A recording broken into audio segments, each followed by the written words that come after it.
इधर आप देख रहे हैं सिटी वन न्यूज। मल्लुआना मोड़ कोरोना वायरस के तहत दफा 144 की धज्जियां सरेआम उड़ा जाने लगी। लॉकडाउन के बावजूद मंडी माल मवेशियां डोली शहीद मल्लुआना मोड़ खोल दी गई। एक तरफ मस्जिदों में बाजमात नमाज अदा करने की पाबंदी आयद कर दी गई है।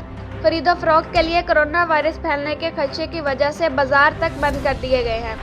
4-5 आदमी मस्जिद में बैठकर अल्लाह का नाम ले तो कोरोना वायरस फैलने का खदशा पैदा हो जाता है, मगर सैकड़ों अफराद माल मवेशियां मंडी में बगैर मास्क और दीगर एहतियाती तदाबीर के टोलियों की सूरत में घूम फिर रहे हैं, लेकिन इधर कोरोना वायरस फैलने का कोई खतरा नहीं है।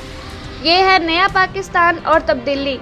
मंडी में होटलों पर लोग टोलियों की सूरत में सरेआम चाय पीते और खाना खाते नजर आते हैं और सिगरेट नोशी में मसरूफ़ हैं, और ऐसे में इंतज़ामिया और पुलिस खामोश तमाशाई का किरदार अदा कर रहे हैं। मंडी माल मवेशियां में रमज़ान आर्डिनेंस की भी धज्जियां उड़ाई जा रही हैं। शहरियों ने वज़ीर आला पंजाब उस्मान बज़दार से अपील की है कि मंडी माल मवेशियां डोली शहीद मल्लुआना मोड़ का फौरी नोटिस लिया जाए और मज़ीद कोरोना वायरस फैलने से रोका जाए या मुकम्मल लॉकडाउन खोला